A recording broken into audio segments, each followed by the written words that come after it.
아까 교수님이 그 처음에 이제 북토크 시작하실 때 질문 날카로운 질문 혹은 이게 당혹하게 하는 질문 하셔도 좋다고 하셨던 걸 저는 이제 기억하고 있거든요.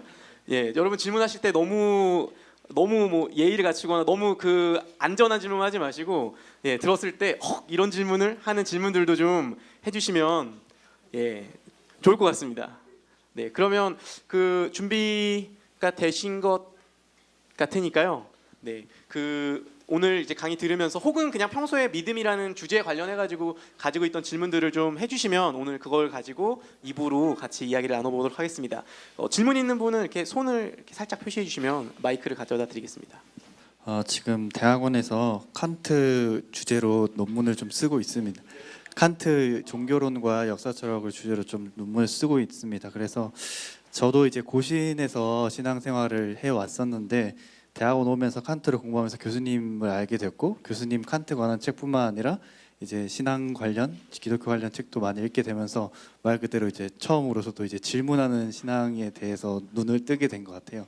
근데 이제 저 같은 경우에는 그러고 이제 한 3년 지났는데 이제 결론적으로는 지금 가나안 성도로 정체성을 가지고 있고 네네 그렇게 됐습니다.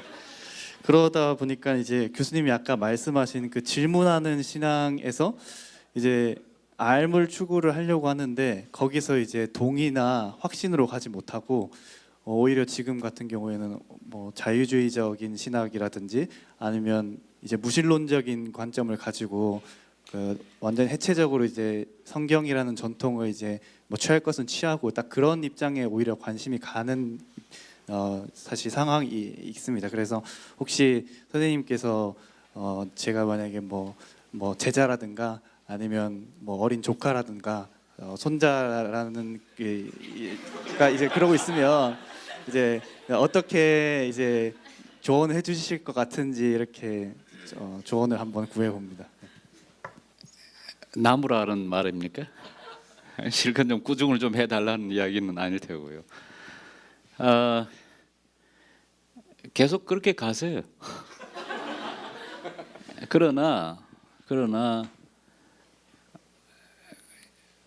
끝까지 가는 게 좋습니다. 그냥 적당히 하지 말고요. 저도 이제 어릴 때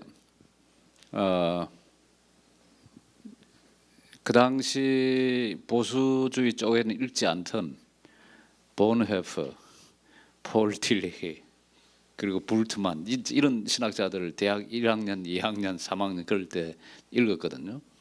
그래서 지금 생각해 보면 읽지 않았던 것보다 읽은 게 훨씬 유익했다 생각을 해요. 그냥 적당한 선에서 타협하거나 머물지 말고 이제 읽어 나가되 저는 기독 신앙에서 아주 중요한 거는 역시 성경이라고 생각을 합니다. 성경을 철저하게 반박하겠다 생각하고 3개월에 한 번씩 한 권을 다 읽든지 아니면 또 다시 반박하기 위해서 또 3개월 동안에 전체를 한 번 다 읽든지 적어도 1년에 한 4번 정도 읽으면서 철저하게 한번 반박해 보려는 시도를 한번 해보십시오. 그렇게 해서라도 도무지 말이 안 된다 그럼 던져버리세요. 차라리 나무라시 필요할 것 정들겠는데. 저 조금 주관적인 질문일 수도 있는데요. 아까 새벽기도 중에 신비한 체험을 하신 다음에는 예수님의 존재에 대해서 의심한 적이 없다고 하셨던 것 같은데 혹시 실례가 안 된다면 어떤 체험이었는지요? 빛의 체험입니다. 그냥 빛이 빛이 가슴 속에 들어오는 체험. 제가 이 이야기는 거의 하지는 않는데요. 제가 이제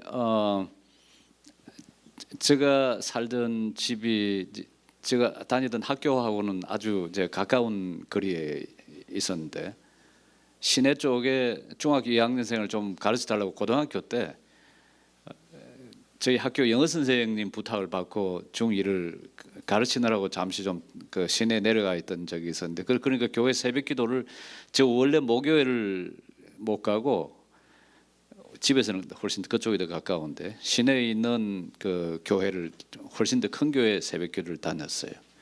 그때 하창원 목사님이라는 분이 이제 새벽기도 설교를 늘 이제 하셨는데 그때 그 있었던 체험입니다. 그러니까 저는 그 우리 신앙에서 신비적 경험이라는 게 중요하다고 생각해요. 그렇지만은 그거에 의존할 바는 아닙니다. 의존할 바는 아니지만은 그러나 그것이 또 자주 있는 것도 아니고요. 그러나 이제 그런 것들 그런 체험이 그 확신에서는 흔들지 않게 해주는 바탕이 되었던 것 같긴 해요. 그렇지만은 이제 그 지적으로 알려고 무척 저도 많이 애를 썼습니다. 저는 그 신앙에서 지적인 노력이 배제되어야 할 것이 아니라 아까 이야기한 것처럼 철저하게 하려면 철저하게 밀어붙일 필요가 있다. 예를 들어서 니체를 읽으려면 다 읽는 겁니다. 제가 합신 한번 강의를 갔더니 어느 목사님이 우리 교회 청년이 지금 니체를 읽기 시작했는데 이거 어떻게 해야 됩니까 그러더라고요. 막아야 됩니까? 계속 하라고 해야 됩니까? 저는 계속 하라고 그러라고. 계속 하라고 그러고요. 네. 안 그래도 어제 사실 니체 북토크에 갔다 왔는데요. 예, 예. 제가 좀 걱정이 됐던 게 예. 니체를 공부하는 것까진 좋은데 예. 이걸 공부하다가 이제 진리를 알기 전에 돌연사를 하면 어쩌나 그런 걱정도. 네. 그러니까 니체를 공부하면서 한쪽 편으로 니체 공부하면서요. 한쪽 편으로 성경을 읽으시라니까. 3개월에 한 번씩 읽겠다 생각. 알겠습니다. 아니 그래서 철저하게 그 비판을 해서 비판에 자신이 있을 때까지 성경을 3개월에 한 번씩이라도 3개월 한 번 읽으려면 가만 하루에 하루에 읽을 수 있는 게 20장인가 읽으면 3개월 한 번씩 읽을 수가 있습니다. 20장 읽는데 시간을 투여하려면 한 2시간 바짝 해야 할 겁니다. 아니 그래서 붙잡고 씨름해서 아니면 던져야죠 그때는. 그러나 최소한 1년에 4번 읽다 하고 달라들어 보라. 그거 하지 않고서 신앙을 버리겠다. 난 이것으로부터 벗어나겠다. 이야기는 하지 않는 게 좋지 않을까. 그러니까 니체 계속 읽으세요. 니체의 서구 기독교에 대한 그 비판이 담겨 있거든요. 어떤 데는 귀담아 들어야 될 아주 중요한 이야기도 있습니다. 그런데 재미나는 건 니체는 뭐 바울도 비판하고 그 이후에 그 기독교 전통은 비판하지만 거기에 제외되는 한 분이 있습니다. 니체가 건들지 않는 한 분이 있어요. 그분이 예수입니다. 어떻게 보면 절대적 존중, 존경이 거기에 있거든요. 아니 니체가 어디 뭐 바보입니까? 그 목사님 아들이고 철저하게 그 독일 그 프로테스탄트 전통에서 자란 사람인데요. 그걸 뒤집어서 오히려 기독교를 보는 하나의 그 통로로 우리가 볼 수 있습니다. 굉장히 위험하긴 하지만은 어떻게 보면 더 강하게 키워낼 수 있는 신앙을 더 강하게 키워낼 수 있는 점인데, 근데 그 하나의 조건이 성경을 철저하게 읽으시라. 니체만 읽어가지고는 정말 망할 수가 있습니다.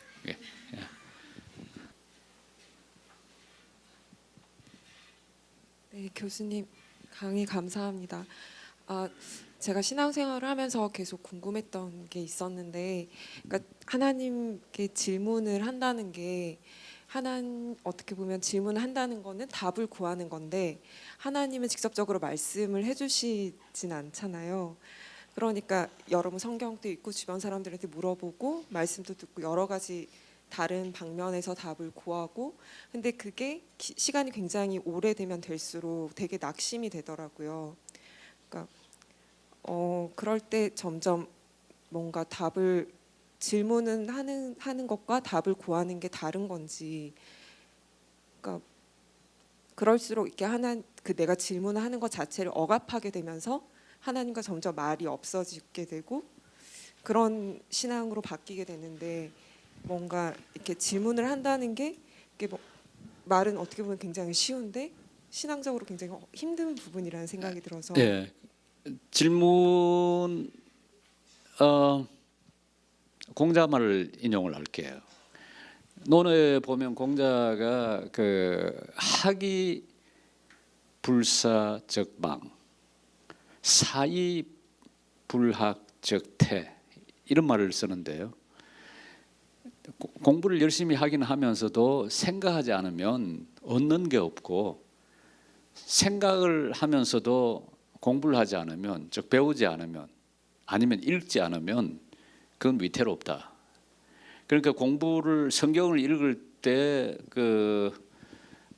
단순히 성경만 읽는 것이 아니라 생각을 함께 하는 것, 또 생각하면서 성경을 읽어야 돼. 저는 이 과정에서 질문하는 과정에서 중요한 것은 독서라고 생각합니다. 독서 그러니까 성경뿐만 아니라 역사 전통에서 기독 전통에 아주 중요한 책들이 많이 있거든요. 그 가운데 하나 들라하면 예를 들어서 어거스틴 뭐저 삼일체론도 있고 신국론도 있고 또 기독교 양론이라는 책도 읽긴 하는데 다 중요한 책들입니다.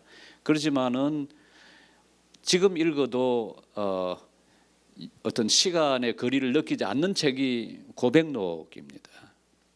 그것은 고백록. 어떤 분들한테는 그게 좀 쉽게 읽힐 수도 있고 또 어렵게 읽기 아주 어려울 수도 있긴 한데요. 그래서 고백록이라든지 그 다음에 중세에 오면 글쎄 안셀무스 읽으라고 하면 좀 어렵겠죠. 읽으면 좋긴 하겠지만 토마스 아퀴나스 있고요. 그 다음에 이제 근대 쪽으로 오면 이제 루터의 다행히 작년 그 종교개혁 500주년 기념을 하면서 그 루터 전집 가운데 중요한 글들이 많이 지금 번역이 돼 나온 것들도 있고요. 그다음에 이제 칼빈의 저서라든지, 그다음에 20세기에 와서 아주 중요한 저술들이 많이 있거든요. 뭐 칼바르트나 뭐 이런 그 어려운 책들 아니더라도 복음주의권에서 많이 읽는 책들이 있지 않습니까? 존 스토트 목사님 책이나 또 레슬리 뉴비긴 그 성공의 신부님이 쓴 뭐 그런 책이나 저는 그런 책들을 읽으면서 질문하고 또 성경 읽고 그러니까 성경과 그 기독 고전들 그게 과거의 고전과 현대의 고전들 함께 읽으면서 질문하는 게 저는 중요하다 생각합니다. 그냥 하나님이 직접 말씀하시는 걸 기대하지 말고 이미 하나님 말씀은 우리가 성경을 가지고 있으니까 그 성경을 읽고 그리고 기독교 고전을 통해 내려오는 것들 그걸 읽는 겁니다. C.S. 루이스가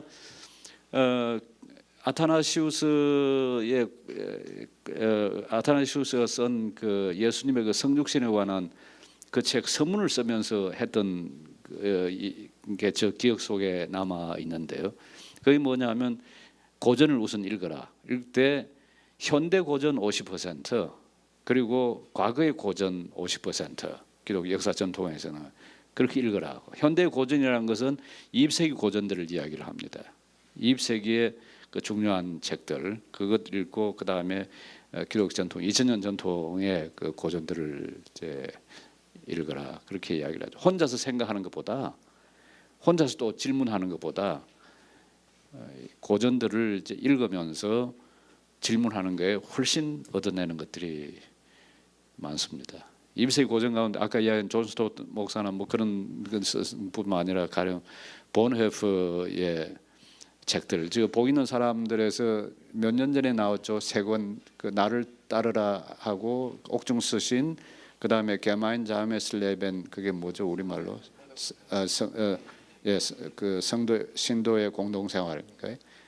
그 세 권 이렇게 조그마한 책들 새로 잘 번역된 책들이 있거든요. 저는 그런 책들이 그 우리의 그 신앙의 성숙에 그리고 아까 저 이야기한 좀 질문하는 신앙을 그 가지는데 아주 그 도움이 된다 그런 생각을.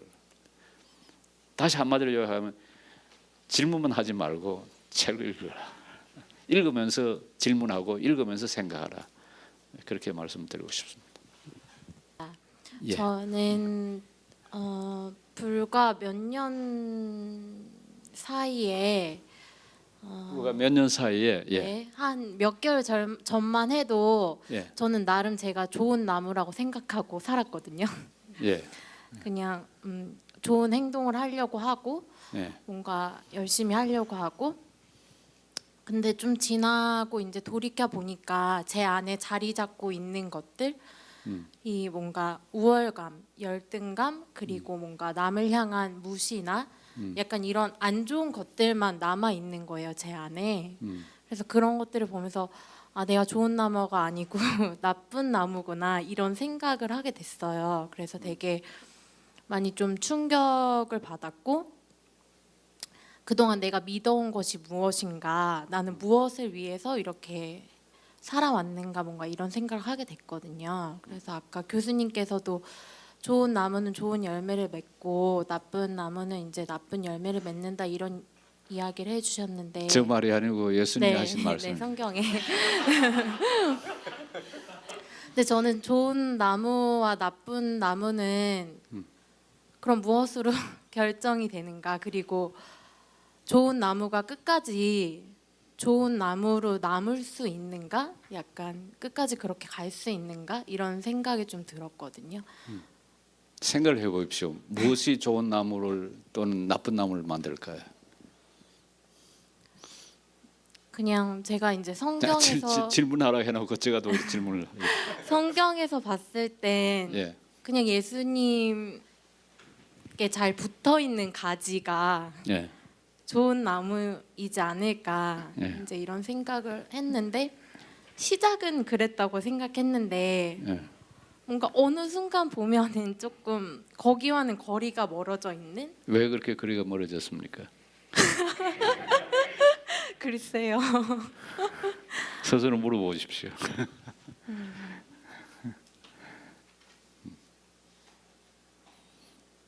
스스로.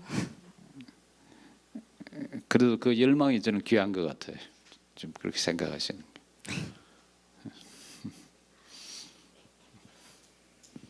예. 오해 만에 이 초유의 사태가 일어났네요. 이러면 이제 다음 사람이 질문하기 굉장히 부담스러워지는 상황인데요. 예, 너무 겁먹지 마시고 예, 마음에 예, 저쪽에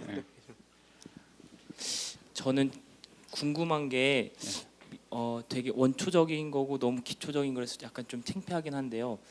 이 믿음 이후에 사람이 죽으면은 천국에 가게 되고 교회에서 말하는 그런 곳에 되고 예수님을 모르고 죽으면은 교회에서 말하는 그렇게 영원히 고통받는 지옥에 가게 되는지 그게 좀 궁금합니다.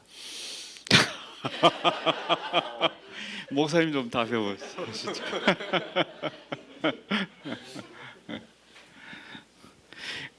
그렇게 그렇다고 그러는데 왜 궁금합니까? 제가 이것 때문에 성경을 원서로 한 몇 개월을 고민을 많이 하고 공부도 많이 하고 여기저기 물어보고 책도 많이 봤는데 속 시원하게 대답해 주시는 분도 없고 만약에 그렇다면은 내가 믿는 신이 진짜 제대로 된 하나님인가? 왜냐하면 인류가 지금은 70억인데 지금이 이제 개체수가 제일 종이 가장 많아서 역사적으로 그러면 예수님을 모르고 죽었던 그 수많은 사람들은 과연 영원히 고통받는 곳에 있는 게 그게 신의 섭리라면은 과연 하나님은 옳은 것인가? 내가 믿는 게 맞는 것인가 하는 거에 대한 고민이 너무 많이 됐는데 그래도 이제 좀 그렇죠. 성경에 그러니까 우리가 교회를 통해서 성경을 통해서 이제 배우는 것은 예수 믿는 걸 통해서 예수를 믿는 걸 통해서 우리가 천국 간다. 저는 그 이야기가 그게 잘못됐다고 생각하지 않습니다. 그렇게 교회에서 우리가 배워왔고 계속 가르쳐 왔고 예수 믿지 않으면 지옥 간다. 그런데 이제 그렇게 해놓더라도 우리가 질문을 해봐야 될 게 또 이제 천국이 무엇이고 지옥이 뭐냐?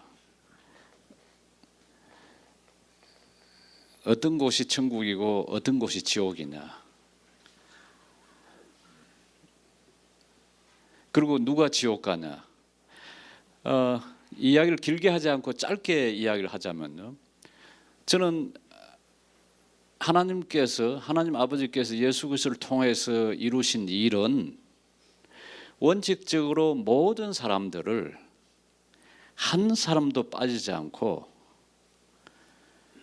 하나님 나라로 초청하는 일을 이루셨다. 그러니까 예수님이 내가 모두 이제 이루었다. 텔레스타이라고 했을 때, 내가 모두 이루었다라고 했을 때, 어떤 사람이라도 하나님의 피조물은 하나님의 나라로 초대를 받은 그 사건이라. 그런데 사실은 생각을 해보십시오. 누가 지옥을 만듭니까? 예수님의 그 초청을, 예수님을 통해서 하는, 하나님께서 예수님을 통해서 하는 그 초청을 우리가 받아들인다면 우리가 그 천국을 맛볼 텐데 거부하는 사람들이 있잖아요. 그런데 이제 이렇게 질문을 하는 분들이 있는 걸 보았습니다. 그 억지로라도 믿도록 좀 하면 되지 않습니까? 그러면 누구나 다 천국 갈 수 있도록 할 텐데 왜 하나님은 억지로라도 우리한테 믿음을 주시지 않습니까? 왜 억지로라도 믿게 하지 않습니까? 아마 그 아이를 키워본 분들은 다 아실 텐데, 아이가 뭐 잘못한 어떤 일을 했을 때 그 아이를 그냥 그만두지 않고 어떤 방식으로 이제 개선시켜 가지고 좀 사람 만들려고 부모가 그렇게 애를 쓰지 않습니까? 그것처럼 하나님이 우리한테 억지로라도 그렇게 만들어 가지고 천국 갈 수 있도록, 즉 지옥에 떨어지지 않고 천국 갈 수 있도록 하실 수 있을 텐데 왜 그렇게 하지 않습니까? 왜 그렇게 하지 않을까요?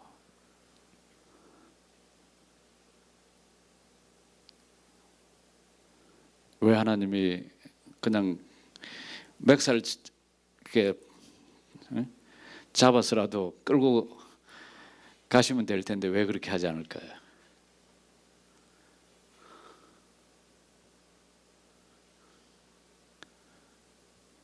무엇에 대한 존중 때문이겠습니까? 결국 자유의지에 대한 존중입니다. 인간과 동물이 구별되는 것은 우리가 생물학적으로 보면 침팬지나 우리 그 사람이라고 부르는 사이에 그렇게 크게 구별되지는 않아요. 조그마한 부분에 구별밖에 되지 않아요. 단순히 생물학적인 차원에서 보면. 그런데 그런 생물학 차원이 아니라, 글쎄요, 그걸 영적인 차원이라고 불러야 될지 어떤 차원을 불러야 될지 모르겠습니다만은, 동물과 그 구별된, 침팬지와 인간을 구별되는 점은 우리에게는 무엇을 선택할 때 그 선택이 강제된 선택이 아니라 자유로운 선택에 의해서 우리의 행동을 하는 거거든요. 내가 선택을 해야 합니다. 저는 우리가 선택을 하지 않는다면 하나님조차도 어쩔 수 없는,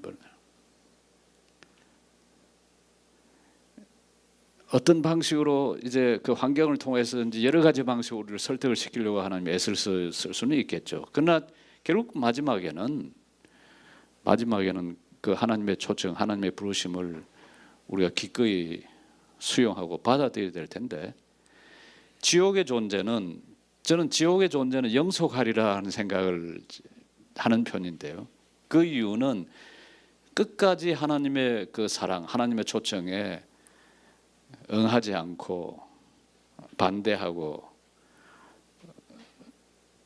그런 방식으로 남아있기를 원하는 사람이 있을 것이다. 어떤 분들은 이제 영혼 소멸을 이야기하는 분들도 있죠. 그냥 천국에서는 영원히 삶을 누리지만은 지옥이 어느 정도에서 심판받고 좀 있다가 결국 그 다 소멸시켜버리고 오직 천국만 남을 것이다라고 하는 소멸선 그런 사람도 있긴 하지만은 사실 그 소멸설에 대한 그 성경적 근거는 거의 없고요. 어디 뭐 찾아보기가 논리로 생각하면 가능은 한데 성경에 그걸 뒷받침해 주는 것은 좀 찾아보기 아주 힘들다 생각합니다. 대신 지옥은 있을 텐데 여기서부터 영원까지 그건 다른 것이 아니라 우리의 불순종, 하나님 믿는 우리의 의도적인 그리고 우리의 의지에 따른 저는 불순종 때문에 그건 있을 수밖에 없을 것이라 그렇게 생각합니다. 지옥의 딴 곳이 지옥이 아니라 사실상 하나님이 없는 곳이 지옥이죠. 지금 여기에서라도 정말 하나님이 우리 속에 우리 가운데 계시지 않으면 그게 지옥이고 하나님이 계신 곳 우리의 마음속이나 우리 가운데 계시면 거기서부터 벌써 천국 아니겠어요. 어떤 분들은 아주 지루한 천국보다 재미나는 지옥이 더 좋다. 나는 지옥 가겠다. 그렇게 공공연하게 이야기하는 분들을 보는데 그건 용어 모순이에요. 형용사 모순. 지루한 천국이라면 그건 천국이 아니죠. 재미나는 그 지옥이라면 그건 지옥이 아니죠. 그게 지옥은 하나님이 그 가운데 계시지 않는 곳이 지옥이고 하나님이 계시면 그게 어느 곳에서나 우리 찬송가도 그거 참 있지 않습니까? 하나님 계신 곳이면 어느 곳이나 그게 천국이죠. 그런데 결국 그게 천국이건 지옥이건 중요한 것은 그 하나님의 그 부르심에 내가 응답하느냐 응답하지 않느냐. 아까 그 아케다에 관한 이야기 잠깐 끄집어 냈는데요. 아브라함이 특별히 그 이삭을 바치라고 하는 그 명령을 받았을 때 하나님의 그 부르심 받았을 때 아브라함이 하는 태도를 보면 곧장 보인 태도가 제가 여기 있습니다. 히브리 말로 힌내니 아도나이 주여 제가 힌내니 여기 있습니다. 직역하면 그냥 behold me 저를 보소서 here I am 제가 여기에 있습니다. 제가 여기 있습니다라는 것은 하나님의 그 부름에 나를 이렇게 내어놓는 행위거든요. 나를 내어놓는 행위는 그 철학 용어로 이야기하면 어떻게 보면 active subject 어떤 능동적 주체라기보다는 passive subject입니다. 수동적 주체. 나를 거기에 내어놓는. 그러니까 더 이상 나를 주장하는 내가 아니라 그 부름에 응해서 그 밑으로 내가 들어가는. 그런데 어떤 사람들은 이게 그냥 수동적 주체니까 인간을 오히려 노예로 삼고 그런 걸로 이제 받아들이는 사람 대표적인 경우는 이제 니체 같은 경우인데요. 그건 기독교 주체를 사실상 오해한 거죠. 아까 제가 이야기했던 마틴 루터의 그 그리스도인 자유에 관해서 그 중요한 명제가 두 가지가 나오는데 그 시작하는 부분에 보면 그리스도인들은 어느 누구에도 종속되지 않는 그 만물의 주인이다. 두 번째는 그리스도인에게는 누구에나 종속되는 만물의 종이다. 모순돼 보이죠. 어떻게 주인이면서 어떻게 종인가? 근데 사실상 그걸 이제 루터의 그 말은 그 바탕을 두고 있는 게 이제 갈라디아서죠. 하나님께서 우리를 예수 그리스도를 통해서 우리를 자유롭게 한 것은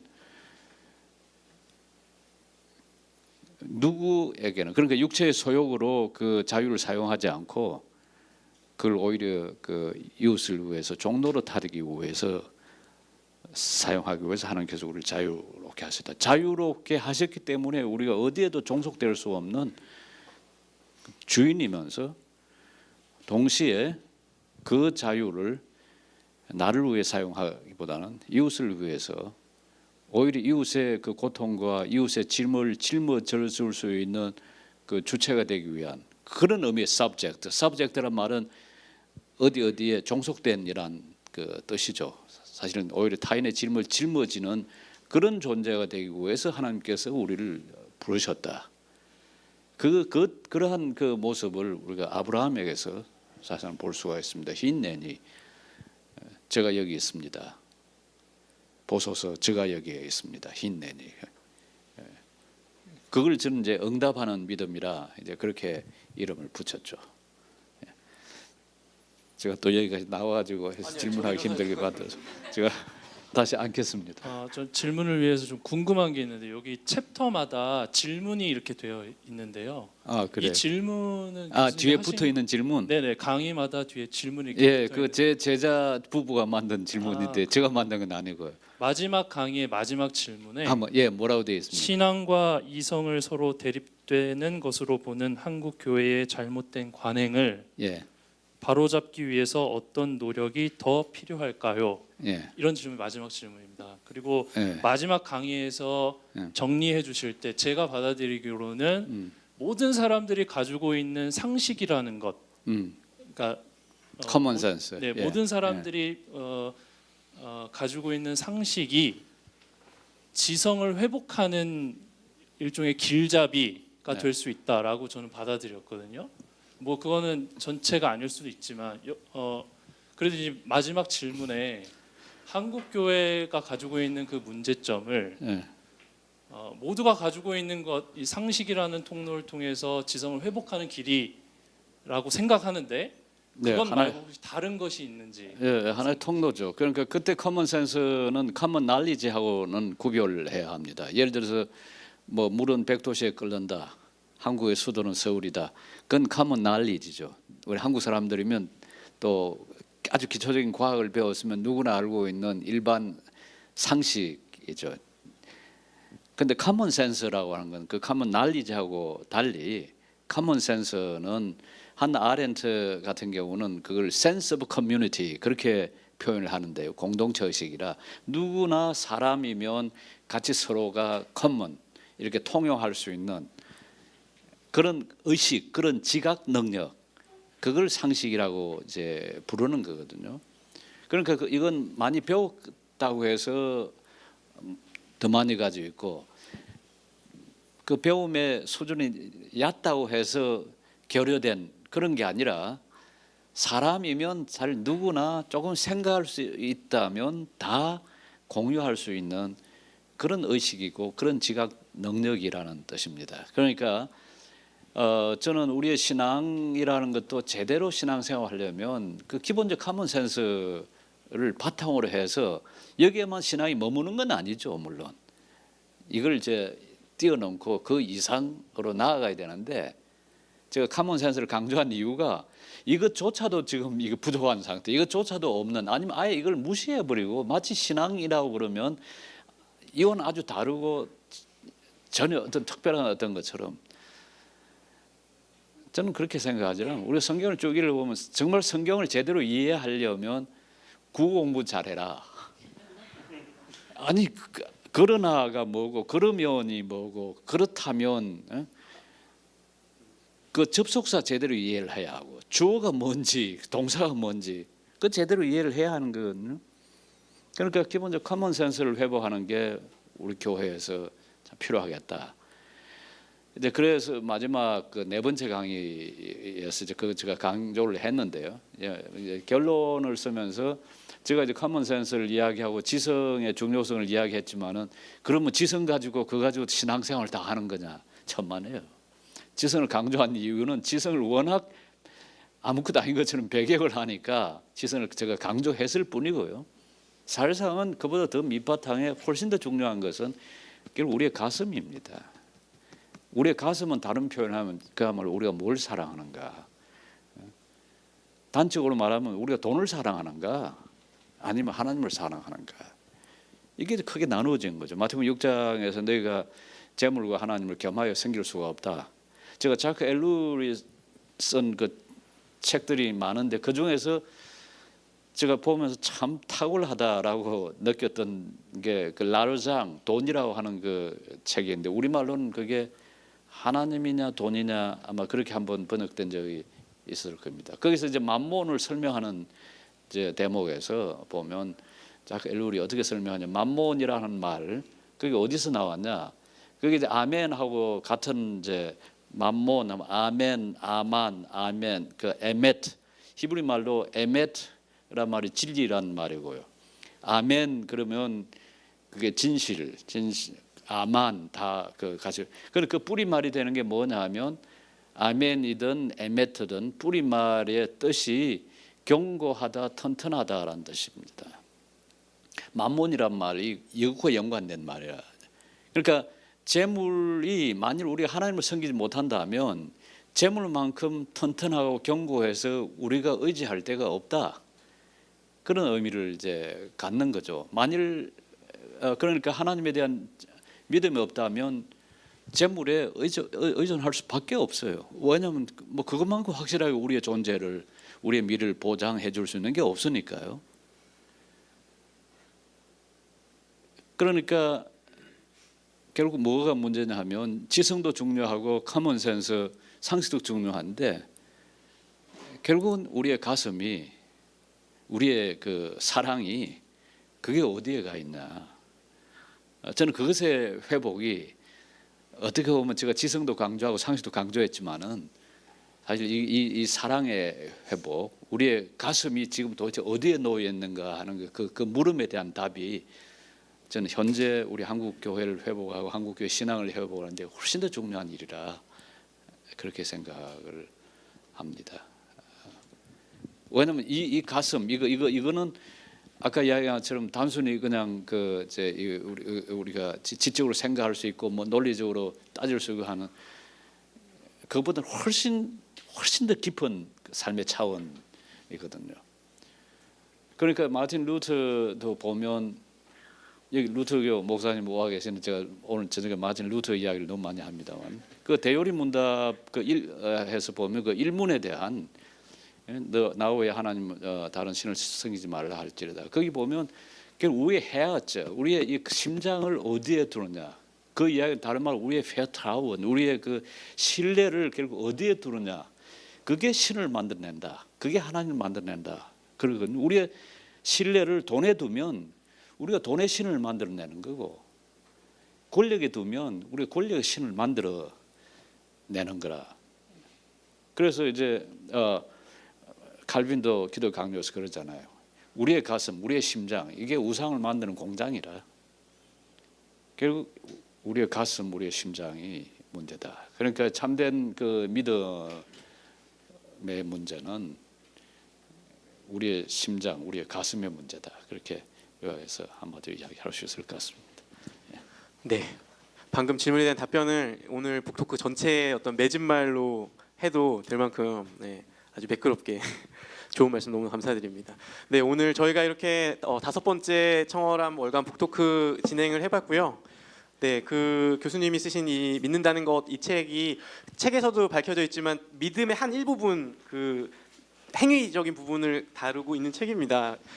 이 책이 믿음을 당연히 다 다루지 않기 때문에 이 책을 통해서 독자 여러분들이 더 깊은 독서를 하고 질문을 하고 더 깊은 그 독서의 세계로 연결할 수 있는 좋은 책이라고 생각이 듭니다. 좋은 책을 내주신 출판사에도 감사드리고 저자이신 마침 지금 인사를 해서 저기 두 분 보이는 사람들 저 두 분 문준호 팀장하고 문신준 팀장이 이 책 만들어내느라고 특별히 문준호 팀장이 저 때문에 엄청 고생을 많이 했습니다.